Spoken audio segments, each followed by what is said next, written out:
கிறிஸ்துவுக்குள் மிகவும் பிரியமான சகோதர சகோதரிகளே, இயேசு கிறிஸ்துவின் நாமத்தினாலே உங்கள் யாவருக்கும் எனது அன்பின் நல்வாழ்த்துதலையும் வணக்கத்தையும் தெரிவித்துக் கொள்கிறேன். இன்றைய பகலின் குளிர்ச்சியான நாளின் தியான வசனம் யோவான் எழுதின சுவிசேஷம் 18ஆம் அதிகாரம் 4ஆம் வசனம். இயேசு தமக்கு நேரிடப் போகிற எல்லாவற்றையும் அறிந்து எதிர்கொண்டு போய் அவர்களை நோக்கி, யாரை தேடுகிறீர்கள் என்றார். இயேசு 17ஆம் அதிகாரம் முழுவதும் பிதாவை நோக்கி ஜெபம் பண்ணினார், நமக்காக வேண்டுதல் செய்தார்.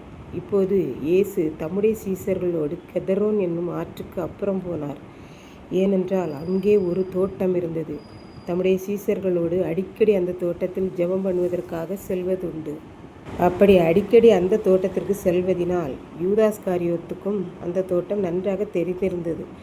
யூதாஸ் போர்ச்சேவகர் கூட்டத்தையும் பிரதான ஆசாரியர் பரிசேயர் கூட்டத்தையும் கூட்டிக் கொண்டு இரவாயிருந்தபடியால் தீப்பந்தங்கள் தீவட்டிகள் எல்லாவற்றையும் கூடவே ஆயுதங்களையும் எடுத்துக்கொண்டு இயேசுவும் சீசரும் இருக்கிற தோட்டத்திற்கு யூதாஸோடு சேர்ந்து வந்தார்கள். இயேசு தமக்கு என்ன நேரிடப் போகிறது என்று நன்றாக அறிந்திருந்தும் அவர்களை பார்த்து எதிர்கொண்டு போய், யாரை தேடுகிறீர்கள் என்று கேட்டார்.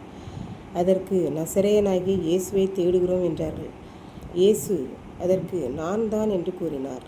அவர் நான் தான் என்று கூறியதை கேட்ட இராணுவ வீரர்கள் பிரதான ஆசாரியர்கள் பரிசேயர்கள் கேட்டவுடனே, இவரைத்தான் நாம் பிடிக்க வந்திருக்கிறோம் என்று தெரிந்தும் நான் தான் என்கிறாரே, இவர் ஓடி ஒளிந்து கொள்ளுவார் என்று நாம் முயற்சி செய்வார் என்று நினைத்தோம். அப்படி எதுவும் இவர் செய்யவில்லையே என்று நினைத்து அதிர்ச்சியிலே பின்னிட்டு திரும்பி கீழே விழுந்தார்கள். இயேசு மறுபடியும் அவர்களிடம், யாரை தேடுகிறீர்கள் என்றார். அவர்கள் மறுபடியும் நசரேயனாகிய இயேசுவை தேடுகிறோம் என்றார்கள். இயேசு மறுமொழியாக, நான் தான் என்று உங்களிடம் சொன்னேனே, நீங்கள் என்னை தேடுகிறீர்கள் என்றால் என்னோடு நிற்கிற சீசர்களை எல்லாம் போகவிடுங்கள். நான் தானே உங்களுக்கு தேவை, என்னைத்தானே தேடினீர்கள். இப்பொழுது என்னை பிடித்து கொண்டு போய் உங்களுக்கு இஷ்டமானபடி செய்யுங்கள் என்று தன்னை பாடுபடுத்தப் போகிறவர்களிடம் இயேசுவே எதிர்கொண்டு போய் கூறினார் என்று பார்க்கின்றோம். இப்படித்தான் ஒருவர் தன்னுடைய வீட்டில் ஆடுகளை வளர்த்தார்.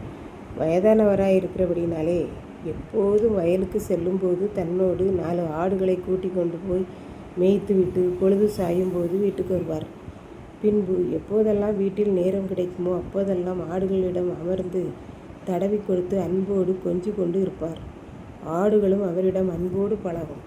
ஒரு சத்தம் கொடுப்பார், உடனே அவர் அருகில் ஆடுகள் எல்லாம் வந்துவிடும். அந்த அளவுக்கு ஆடுகள் அவர் ஆடுகள் மேலும் பாசமாயிருப்பார்கள். ஒரு நாள் வீட்டிற்கு பிள்ளைகள் மருமக்கள் பேரப்பிள்ளைகள் எல்லாரும் விருந்துக்கு வந்தார்கள். அப்பொழுது அவர்கள் எல்லாருக்கும் ஆட்டுக்கறி விருப்பமாக இருந்தபடினாலே ஒரு ஆட்டை அடித்து பிள்ளைகளுக்கெல்லாம் சாப்பாடு போடுவோம் என்று நினைத்தார்கள். மறுநாள் காலையிலே கையில் கத்தியோடு ஆட்டு தொழுவத்திற்கு வந்தார். ஒரு சத்தம் கொடுத்தார்.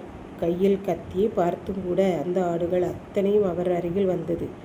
ஒரு ஆட்டை மட்டும் கையில் பிடித்து கொண்டு வெளியே வந்தார்.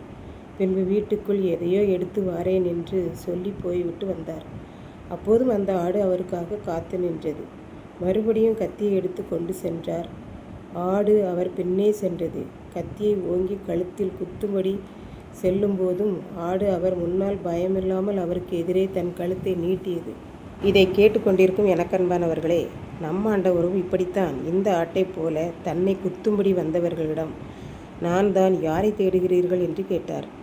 இன்றைக்கு நாம் இந்த உலகத்தில் எப்படி இருக்கிறோம் என்பதை சிந்தித்து பார்ப்போம்.